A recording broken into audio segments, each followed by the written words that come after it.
नमस्कार दोस्तों, बहुत बहुत स्वागत है आप सबका सरकारी परीक्षा के इस यूट्यूब चैनल में। दोस्तों, स्क्रीन पे जो पर्सनैलिटी आप देख पा रहे हैं, इनको आप ज़रूर जानते होंगे। नहीं जानते हैं तो मैं आपको बता देता हूँ, ये हैं जस्टिन बीबर, जो कि एक सिंगर हैं और पॉप सिंगर हैं। पूरी दुनिया में ये अपने सिंगिंग की वजह से जाने जाते हैं और काफ़ी कम उम्र में इन्होंने वर्ल्ड लेवल की प्रसिद्धि पाई है। 2009 से ही ये पूरी दुनिया में अपने सॉन्ग्स की वजह से, अपने सिंगिंग की वजह से जाने जाते हैं और 2009 से ही पूरी दुनिया में कई देशों में ये प्रोग्राम कर चुके हैं और आए दिन कोई न कोई प्रोग्राम ये करते रहते हैं। लेकिन दोस्तों, इस पिक्चर में इनके एक्सप्रेशंस को देखकर आप ये अंदाज़ा मत लगाइए कि क्या ये एक्टिंग फ़ील्ड में भी आने वाले हैं क्या? तो ऐसा बिल्कुल नहीं है। इससे रिलेटेड इन्होंने कुछ दिनों पहले अपने ट्विटर हैंडल में एक वीडियो डाली है। हम सबको वीडियो सुननी चाहिए और देखते हैं वो क्या कहते हैं वीडियो में। तो As you can Justin see, this eye Bieber ने is अपने not ट्विटर हैंडल में ये blinking. वीडियो डाली, आप सुनिए क्या कह I रहे हैं ये। can't smile on this side of my face. This nostril will not move.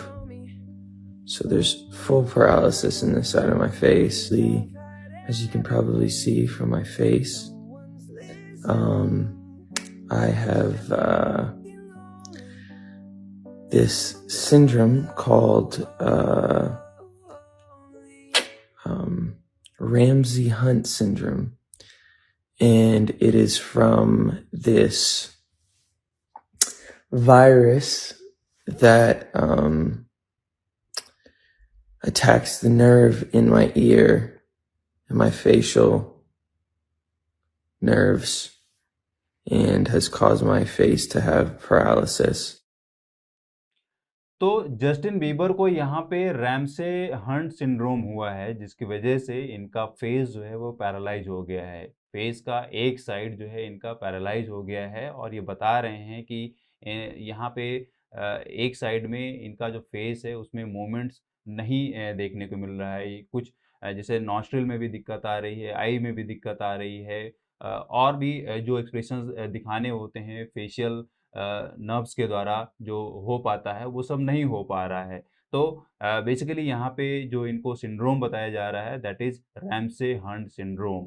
तो दोस्तों, आज की इस वीडियो में हम यही जानने वाले हैं कि रैमसे हंट सिंड्रोम होता क्या है और क्या इसके मतलब नुकसान होते हैं, किस वायरस से होता है और क्या सावधानियाँ आपको बरतनी चाहिए। तो चलिए समझ लेते हैं कि रैमसे हंट सिंड्रोम होता क्या है। तो दोस्तों, मैं आपको बता दूँ कि इसको बायोलॉजिकल रूप से हर्पीज जोस्टर ऑटिकस भी बोलते हैं। रैमसे हंट सिंड्रोम को हम क्या बोलते हैं? हर्पीज जोस्टर ऑटिकस भी बोलते हैं। ये भी आप जान लीजिए। दूसरा, रैमसे हंट सिंड्रोम जो है वो एक वायरल इन्फेक्शन होता है और ये जो इन्फेक्शन होता है वो आपके फेशियल नर्व्स में होता है, जिसकी वजह से आपके फेशियल नर्व्स अफेक्टेड होते हैं सिंगल्स इन्फेक्शन से। जी हाँ, एक सिंगल्स इन्फेक्शन होता है जो कि एक तरीके से आपके नर्व में इस तरीके का जब इन्फेक्शन होता है तो उसकी वजह से आपके स्किन पे चकत्ते पड़ जाते हैं, छाले पड़ जाते हैं, लिक्विड जैसे ब्लिस्टर्स देखने को मिलते हैं, तो उस इन्फेक्शन को हम सिंगल्स इन्फेक्शन भी बोलते हैं, राइट? तो ये जो सिंड्रोम है बेसिकली वो क्या करता है, आपके फेशियल नर्व से रिलेट करता है और वहीं पे अटैक करता है। और ये जो इन्फेक्शन है वो वैरिसेला जोस्टर वायरस की वजह से होता है। वायरस का नाम अच्छे से याद कर लीजिए, वैरिसेला जोस्टर वायरस। और दोस्तों, ये वही वायरस है जिसकी वजह से आपको चिकन पॉक्स होता है। जी हाँ दोस्तों, ये वही वायरस है जो कि चिकन पॉक्स के लिए भी रिस्पॉन्सिबल है। लेकिन होता क्या है दोस्तों कि अगर आपको चिकन पॉक्स हुआ है या आप चिकन पॉक्स से रिकवर हुए हैं, तो चांसेज़ हैं कि कुछ सालों के बाद यही वायरस आपकी बॉडी में, आपके नर्व सेल्स में फिर से एक्टिव हो जाए और हर्पीज जोस्टर ऑटिकस को एक तरीके से जनरेट कर पाए या उसका रीजन बन पाए या उसका कॉज बन पाए। जहाँ दोस्तों आप सही समझ पा रहे हैं यहाँ पे, चिकन पॉक्स अगर आपको हुआ है तो सालों बाद, 10-12 सालों बाद आपके जनरली देखिए चिकन पॉक्स जो देखने को मिलता है वो बचपन में ही देखने को मिलता है, यानी छोटी उम्र में देखने को मिलता है और जब आप उससे रिकवर होते हैं तो चांसेस होते हैं कि एडोलसेंस एज में या आप जब 25-26 साल या 30 साल की एज होगी तो वहाँ पे हर्पीज जोस्टर ऑटिकस को भी देखने को मिल सकता है। बिकॉज़ जब आप चिकन पॉक्स से रिकवर कर रहे होते हैं या रिकवर कर चुके होते हैं, तो ये जो वायरस होता है, वैरिसेला जोस्टर वायरस, ये पूरी तरीके से ख़त्म नहीं होता है। ये एक्टिव फॉर्म में तो ख़त्म हो जाता है, लेकिन कई बार ये क्या होता है हमारे नर्व सेल्स में डोर्मेंट रूप में कई सालों तक पड़ा रहता है, मतलब इनएक्टिव रूप से पड़ा रहता है, राइट? और फिर ये कुछ इन्फेक्शंस का रीज़न बनता है, राइट? तो कैसे वो बनता है रीज़न, क्या अर्ली डिटेक्शंस वहाँ पे हमको समझना चाहिए, वो कॉजेज़ क्या हैं, वो भी समझ लेते हैं। तो जब भी आपको फेशियल पैरालिसिस हो या सिंगल्स रैशेस देखने को आपको मिलें, तो ज़रूर डॉक्टर की कंसल्टेशन वहाँ पे लेनी चाहिए। और अगर वहाँ पे डॉक्टर की कंसल्टेशन आप टाइम से ले पाते हैं, तो जो ये पैरालिसिस की वजह से लॉन्ग टर्म कॉम्प्लिकेशंस देखने को मिलते हैं, वो आप नहीं देख पाएँगे, मतलब लॉन्ग टर्म कॉम्प्लिकेशंस को आप रोक पाएँगे, अगर आप समय से डॉक्टर की सलाह ले पाते हैं तो, राइट? दोस्तों, मैंने आपको पहले ही बता दिया है कि ये जो है वो वैरिसेला जोस्टर वायरस की वजह से होता है, और इसको हम सिंगल्स हर्पीज जोस्टर भी बोलते हैं, और ये चिकन पॉक्स होने के बाद लेटर ईयर्स यानी कि बाद के सालों में देखने को मिल सकता है, राइट? और होता क्या है कि जब आप चिकन पॉक्स से रिकवर हो चुके होते हैं, तो कुछ डोर्मेंट फॉर्म में, इनएक्टिव फॉर्म में वायरस हमारे नर्व सेल्स में पड़ा रह जाता है, और वो हमारे नर्व फाइबर्स के थ्रू स्पाइन से होते हुए हमारे नर्व सेल्स में लॉज कर जाता है डोर्मेंट फॉर्म में, यानी कि इनएक्टिव फॉर्म में। बाद में जब हमारी बॉडी में कुछ इम्यून सिस्टम वीक पड़ता है या कुछ फेवरेबल कंडीशंस मिलती हैं, तो यही वायरस फिर से एक्टिव हो जाता है, और वो रैमसे हंट सिंड्रोम का कॉज बनता है। तो आई होप आपको यहाँ पे समझ में आ गया होगा कि रैमसे हंट सिंड्रोम होता क्या है, और उसके अर्ली डिटेक्शंस क्या होंगे, कॉजेज़ क्या होंगे, राइट? तो मेन कॉज यही है कि अगर आपको चिकन पॉक्स हुआ है, तो वैरिसेला जोस्टर वायरस ने आपको इन्फेक्ट किया है, और वैरिसेला जोस्टर वायरस जो है वो कुछ सालों के बाद फिर से एक्टिव हो सकता है, राइट? चलिए अब यहाँ पे समझ लेते हैं कि जो आपने अर्ली डिटेक्शंस देखे, जो कॉजेज़ को समझा, उसके बाद इसमें सिम्पटम्स क्या देखने को मिल सकते हैं? अगर आप रैमसे हंट सिंड्रोम से सफ़र कर रहे हैं, तो सिम्पटम्स क्या देखने को मिल सकते हैं? तो पहले तो देखिए यहाँ पे पेनफुल रेड रैशेस देखने को मिलेंगे, जो कि फ्लूइड फिल्ड ब्लिस्टर्स की तरीके से होंगे, और ये आपके कान के आसपास, एक साइड में कान के आसपास जो फेशियल नर्व्स हैं उससे रिलेट करते हुए कान के आसपास ये ब्लिस्टर्स आपको देखने को मिल सकते हैं, राइट? दूसरा, फेशियल वीकनेस भी आपको देखने को मिलेगी, जिसको हम पैरालिसिस बोलते हैं, उसी साइड, जिस साइड ब्लिस्टर्स देखने को मिलेंगे, राइट? हियरिंग लॉस भी देखने को मिल सकता है, रिंगिंग इन योर ईयर्स भी देखने को मिल सकता है, ईयर पेन भी समझ में आ सकता है, और मूविंग और स्पिनिंग का सेंसेशन भी आपको देखने को मिल सकता है, और आपको अपनी आँख बंद करने में भी कठिनाई मालूम पड़ सकती है। एक ये भी सिम्पटम देखने को मिलेगा। टेस्ट परसेप्शन या लॉस ऑफ टेस्ट भी समझ में आ सकता है। ड्राई माउथ और ड्राई आइज़ भी आपको देखने को मिल सकते हैं। स्पीच इम्पेयरमेंट देखने को मिल सकता है, और आपकी वॉइस जो है, आपकी जो स्पीच है, वो माइल्डली स्लर्ड फॉर्म में देखने को मिल सकती है, राइट? और यहाँ पे यूनिलैटरल न्यूरोलैल्जिया भी देखने को मिल सकता है। Severe pain on the affected side around the head, year और नेक। ये एक बहुत 2 सिम्पटम्स आप मेनली यहाँ पे समझिए कि जो पेनफुल रेड रैशेज़ होंगे, फ्लूइड फिल्ड ब्लिस्टर्स होंगे, वो देखने को मिलेगा, और उसी साइड में आपको पैरालिसिस देखने को मिलेगी।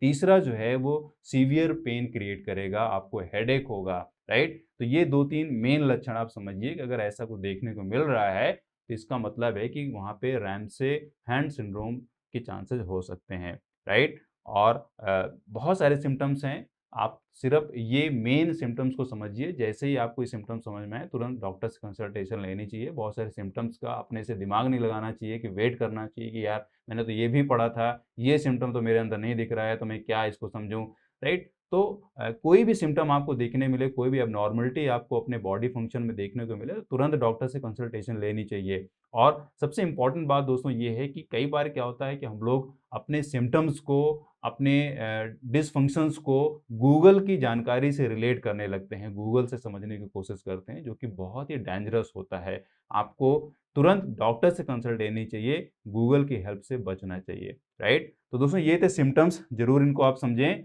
और डॉक्टर की कंसल्टेशन लें। अगर हम यहाँ पे समझें, देखिए ये कुछ इस तरीके से ब्लिस्टर्स आपको देखिए एक साइड में यहाँ पे दिख रहा है, ये ब्लिस्टर्स हैं, पूरा यहाँ पे चकत्ते टाइप का दिख रहा है, तो ये जो है वो रैमसे हंट सिंड्रोम की वजह से ही देखने को मिलता है कई बार, राइट? और भी मैंने आपको पीछे पिक्चर दिखाई, वैसे भी अगर आपको कान के आसपास देखने को मिल रहा है, तो वो भी क्या है, फ्लूइड फिल्ड ब्लिस्टर्स होंगे। तो दोस्तों यहाँ पे सिम्पटम्स देखने के बाद डॉक्टर की सलाह ज़रूर लें, और रिस्क फैक्टर्स क्या हैं और उनके प्रिवेंशंस क्या हैं, वो भी समझना ज़रूरी है। रिस्क फैक्टर्स का मतलब ये है कि किनको-किनको ये हो सकता है, किनको बचना चाहिए। तो मैंने आपको पहले ही बता दिया है कि जिनको चिकन पॉक्स हुआ है, तो अ, ये चांसेज़ हैं कि ओल्डर एज में उनको ये सिंड्रोम अफ़ेक्ट कर सकता है। उनके अंदर ही सिम्पटम्स देखने को मिल सकते हैं। लेकिन ये बच्चों में बहुत रेयर होता है। बच्चों में रैमसे हंट सिंड्रोम जो है बहुत रेयर होता है, उनमें जनरली जो होता है वो चिकन पॉक्स या स्मॉल पॉक्स ही देखने को मिलता है, राइट? और ये जो इन्फेक्शन होता है दोस्तों, ये बहुत सीरियस हो जाता है जब आपकी बॉडी में इम्यून सिस्टम बहुत वीक होता है। यानी आपकी बॉडी का इम्यून सिस्टम अगर बहुत वीक है, तो ये इन्फेक्शन बहुत ही सीवियर हो सकता है, और ये खतरनाक हो सकता है। और ख़ास तौर पे तब आपको बहुत सावधान रहना चाहिए जब तक आपकी बॉडी में दिखने वाले जो ब्लिस्टर्स हैं वो पूरी तरीके से ख़त्म ना हो जाएँ, सूख ना जाएँ। और उस दौरान जब तक आपकी बॉडी में, आपके फेस में वो ब्लिस्टर्स हैं, तब तक आपको किसी से फिज़िकल कॉन्टैक्ट नहीं करना चाहिए, राइट? बिकॉज़ ये कॉन्टैक्ट से फैल सकता है। तो ये रही बात चिकन पॉक्स से सफ़र करने वाले या चिकन पॉक्स से रिकवर करने वाले लोगों में, उनमें ये हो सकता है। कई बार इस चीज़ को मैं आपको बता चुका हूँ इसमें।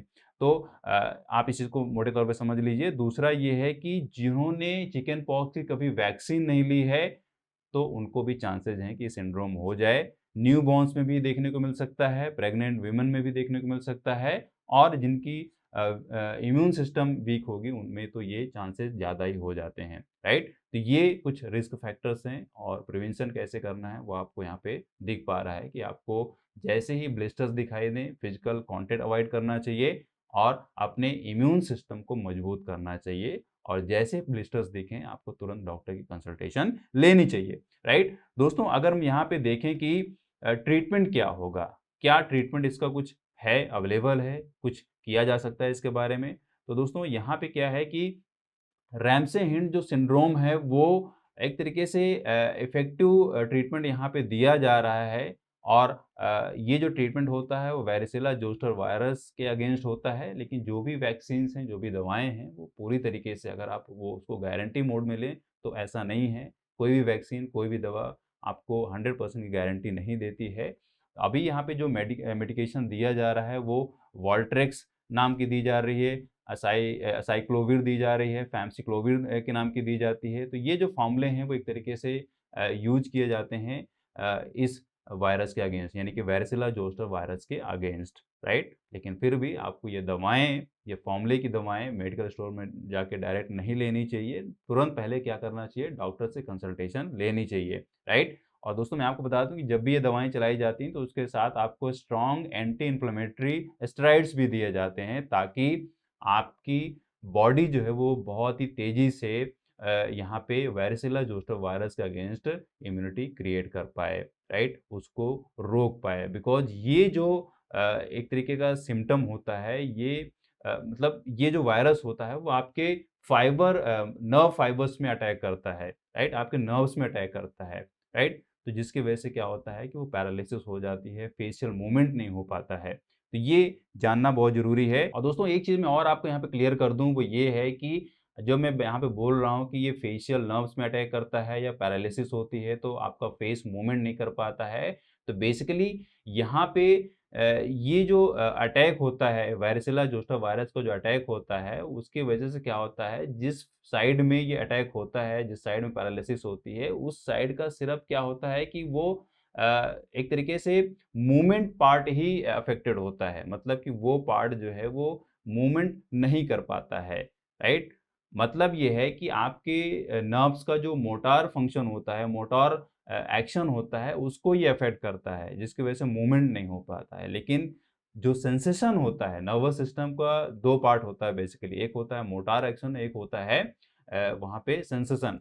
तो सेंसेशन जो है वो ज़रूर हो पाता है। ऐसा नहीं है कि आपको उस साइड में अगर मतलब कि आप काफ़ी ज़्यादा टेम्परेचर के संपर्क में आएँ या आग के संपर्क में आएँगे तो आपको टेम्परेचर का एहसास नहीं होगा, या आपके उस साइड में बर्फ़ रखी जाए तो आप उसके ठंड का एहसास नहीं कर पाएँगे। सब कुछ आपको एहसास होगा, आप ठंड का एहसास करेंगे, गर्म का एहसास करेंगे, मतलब जो सेंसेशन है वो बरकरार रहेगा, लेकिन सिर्फ़ और सिर्फ़ वहाँ पे मोटर एक्शन जो है वो अफ़ेक्टेड होगा, यानी कि मूवमेंट जो सेंसेशन मूवमेंट जो एक समझ में आता है, या मूवमेंट जो कंट्रोल होता है हमारे नर्व फाइबर्स के द्वारा, वो आप नहीं कर पाएँगे, राइट? तो आई होप आपको ये समझ में आ गया होगा, और जैसे ही अगर आपको कुछ ऐसे सिम्पटम्स देखने को मिलते हैं, तो ज़रूर डॉक्टर से कंसल्टेशन लें। अगर वीडियो आपको हेल्पफुल लगी हो, तो इसको लाइक करें, शेयर करें, और अगर आप चैनल में नए हैं, तो इसको आप सब्सक्राइब कर लें, साथ में बेल आइकन को प्रेस कर लें, ताकि इम्पोर्टेंट वीडियोज़ की नोटिफ़िकेशन आपको मिलती रहे। तो मिलता हूँ आपसे नेक्स्ट वीडियो में, तब तक have a nice day, great day,